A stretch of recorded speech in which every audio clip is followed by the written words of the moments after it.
Acabei de fazer a prova do CELPIP e tirei nota 11. Nesse vídeo eu vou te contar tudo o que eu fiz, como me preparei, quais os erros que eu cometi para chegar nessa nota. Se você aí está interessado em tirar a nota 9, 10, 11, até 12, fica até o final do vídeo que eu vou te contar tudo o que eu fiz e o que você precisa fazer para chegar lá também.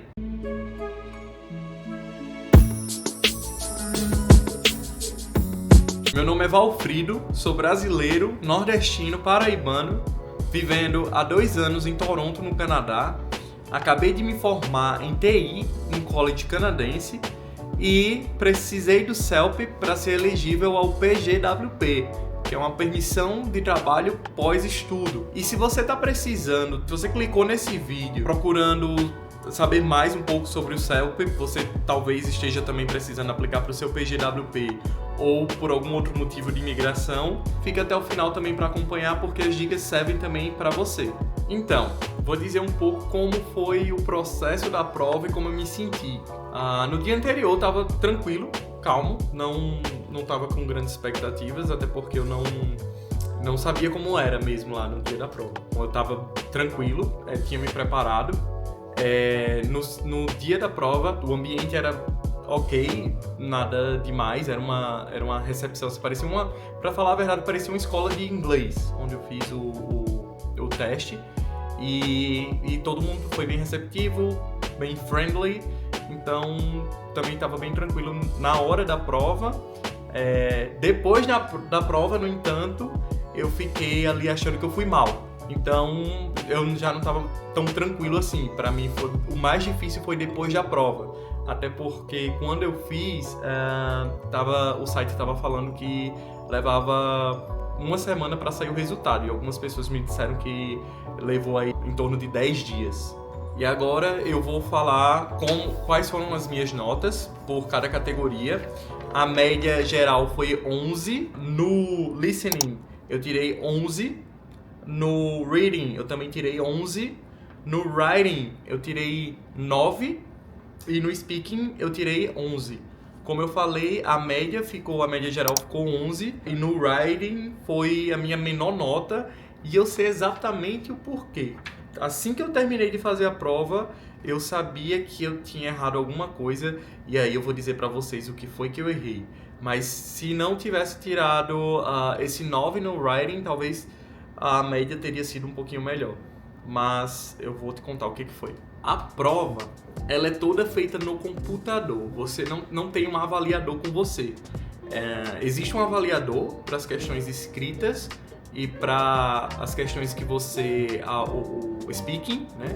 A fala. Mas não existe um avaliador ali direto com você. Essa avaliação ela é feita depois que você termina a prova. O listening eles tocam um áudio, então você tem um fone, eles te dão um fone de ouvido para você escutar. O writing você escreve no computador. Uma coisa bem interessante que eu achei importante: existe autocorreção, tá? No computador, pelo menos na minha prova, existe autocorreção. Então tudo que eu estava escrevendo lá, se tivesse errado, ele marcava lá que estava errado, eu podia autocorrigir. Então, é mais focado ali, o writing é mais focado mesmo na sua capacidade de estruturar um texto, na sua capacidade também de vocabulário, né? Quais são as palavras que você sabe e qual a quantidade de palavras. Então, eles não vão estar focando se você digitou alguma palavra errada, até porque tem um corretor.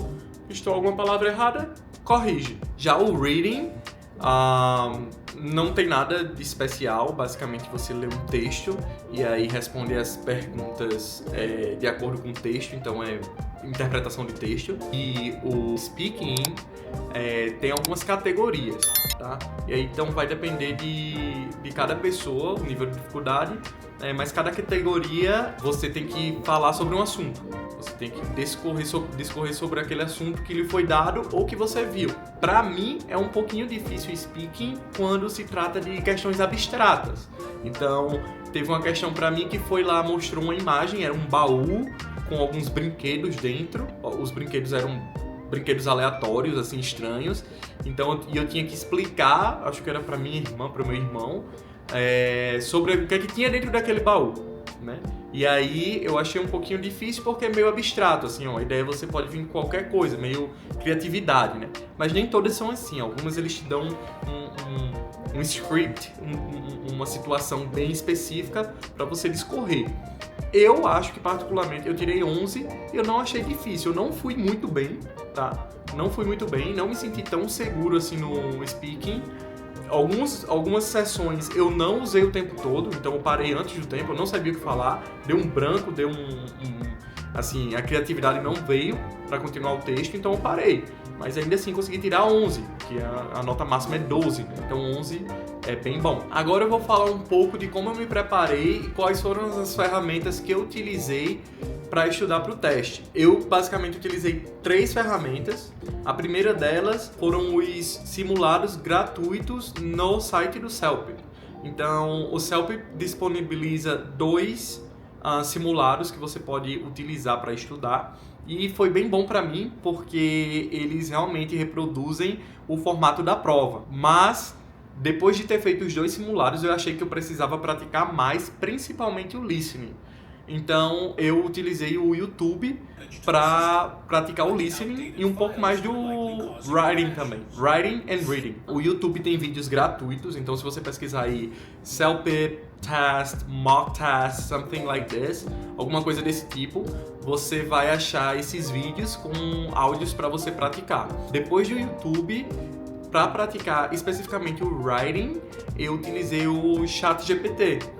No ChatGPT você pode escrever um texto, você pode pedir para ele te dar um assunto, você escreve o texto, você manda e ele faz a avaliação e ele te dá também um range ali, qual seria a sua nota no CELP. Então isso me ajudou também. Eu estudei aí em torno de 3 semanas, foi o máximo que eu consegui estudar, e depois eu fiz o teste. Uma dica que eu te dou, assim, não precisa ficar nervoso com a prova, porque pela minha experiência é uma prova muito tranquila em relação a inglês em si, em relação ao idioma. Eles querem saber mais se você consegue se comunicar. Eles querem saber mais se você tem a desenvoltura, se você tem a fluência. E por fluência existem levels de fluência. Não é, eu sei 100% do inglês. Não. Eles querem que você demonstre ali o que você sabe. Eles, primeiro, eles não ligam para a opinião. Então, você pode, num vídeo num dos assuntos do speaking, você pode falar o que você quiser. Qualquer coisa assim que vem na tua cabeça, fala. Eles querem saber se você consegue falar, entendeu? Então não pensa muito eu tô falando isso, será que o meu assunto faz sentido? Só fala. Pra escrever também. No writing, não precisa. O que importa no writing é a estrutura, como você faz e como você fala, mas não tanto o que você fala, entende? Então, nesse sentido, eu achei uma prova fácil por não exigir uma formalidade do candidato. Ela exige que você faça, que você fale, que você coloque para fora o que você tem, independente do nível. E aí eu percebo que dessa forma dá mais certo. Eu ouvi vários relatos de várias pessoas que falaram assim, eu pensei que eu ia tirar 0, eu pensei que iria ser muito ruim, e acabou sendo bom. Porque essa pessoa, ela conseguiu produzir algo. Então, é esse o conselho que eu dou. Não fica nervoso, fica tranquilo. É como se você estivesse falando com um amigo. Então, fala o que tu sabe. Não precisa, não tem nada fancy about it. Então, se você estiver interessado, quiser ver como eu falei ali com o ChatGPT, quais foram os prompts que eu usei para ele me ajudar com o writing, praticando o writing, você me avisa aqui nos comentários que aí eu faço um vídeo mostrando em detalhe o que foi que eu usei. E aí, agora, sobre o erro que eu cometi no writing. Por que todas as minhas notas não foram 11? Por que o meu writing foi 9? Em uma das questões do writing, né, que eles pedem para escrever sobre uma determinada situação, eu pirei e coloquei parágrafos.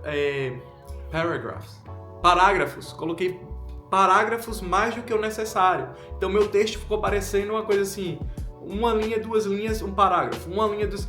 Então, não precisava disso. É até uma dica para você dá uma pesquisada como funcionam os parágrafos em inglês, a divisão, principalmente para um e-mail, e aí você tem uma ideia de quantos parágrafos você tem que utilizar e onde utilizá-los, tá? Então, qual a estrutura do parágrafo? Eu sabia como era, na hora da prova fiquei um pouco nervoso nessa questão específica e acabei errando nisso daí. E ficou realmente feio.